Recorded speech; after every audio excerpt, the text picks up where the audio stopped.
The Wildlife Center's mission, we have really two very integrated missions.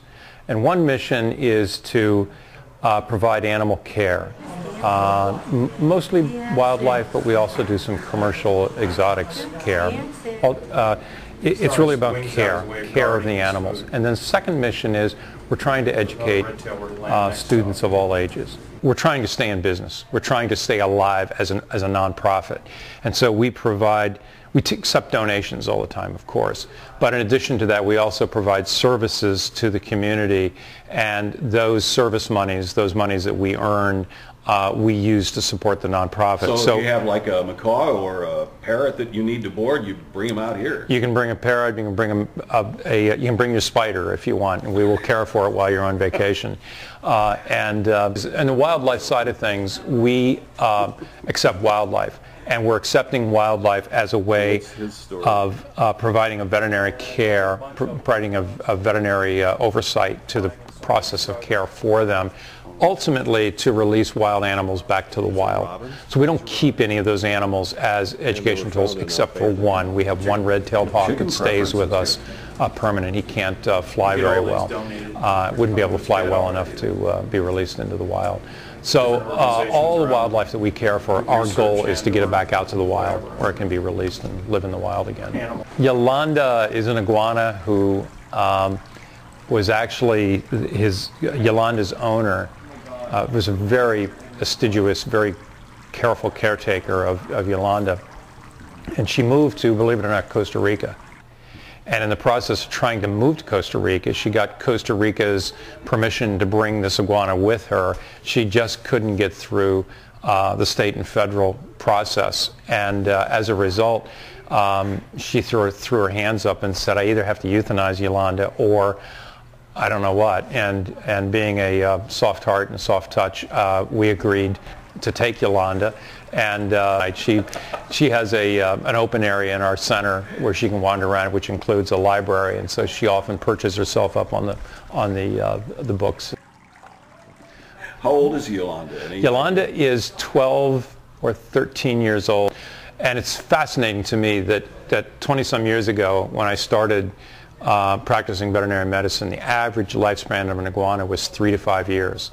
And now we're starting to see iguanas who are living to 19, 20 years old. And that's because people who are caring for them, the owners, are taking so much better care than they used to. They know the right diets, they know the right medicine, they know the right temperature and habitat to put them in, like libraries. Today we have 11 raccoons in the hospital. They are all orphans.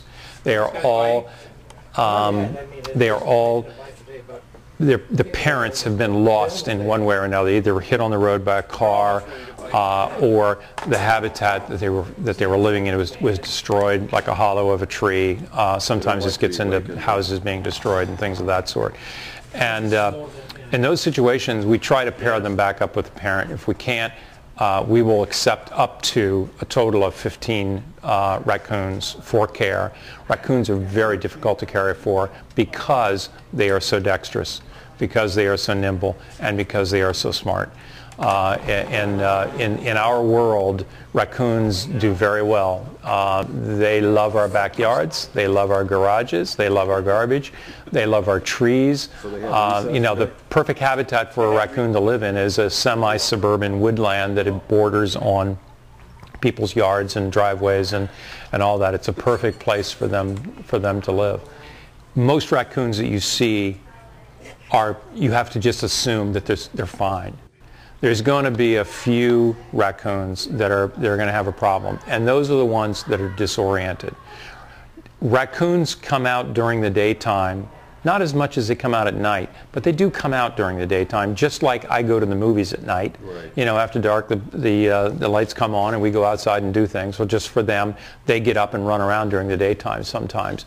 And it could be they're being harassed by crows, or they're being harassed by red-tailed hawks, or so they get up and they move from one place to another.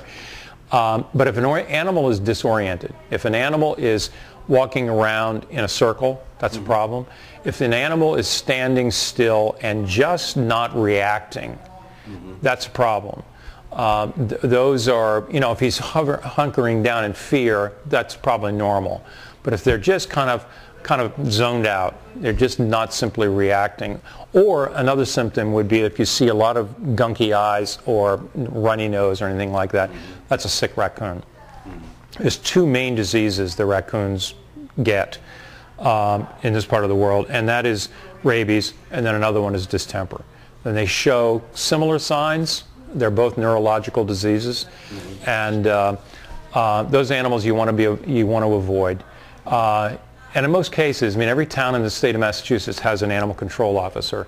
Not every animal control officer is delegated to respond to wildlife. It depends on the town, the individual town. But if you think you have a problem with wildlife, call your animal control officer, and if they come out to look and the raccoon's gone, nothing was wrong. You know, the animal's picked up and moved on. But most raccoons are fine. They're not a problem. The Wildlife Center is very much a community, and it's philosophically designed to be a community of people that comes together and plays rock and roll, or a community of people that come and actually care for wild animals, a community of people that come and help care for the facility and do the lawn and take care of our store. I mean, it's just so many avenues into our organization. So it's a community center, cares for wildlife, and it also cares for commercial pets. And the thing that makes the Wildlife Center so special is all of this care, but it's about the education.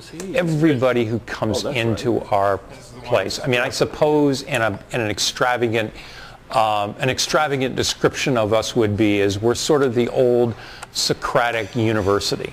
You know, we're a place of learning. You know, we're a bubble of biology. We're a bubble of learning about biology of Earth. And we see the pigeon as just as an important educational tool as the raccoon. And a falcon got a hold of him and then let go? Falcon got a hold of him right here. Uh-huh. 2 talons here. 1 talon over here. Probably because he got him from the back. Uh-huh. He was able to struggle against it and flew away. We see the raccoon as an important educational tool, as the snapping turtle or the peregrine falcon or the whatever animals happen to come in through our doors. We're providing a positive response to disenfranchised populations of animals, but also disenfranchised populations of people. Oh, you know what? I'm gonna just sit here.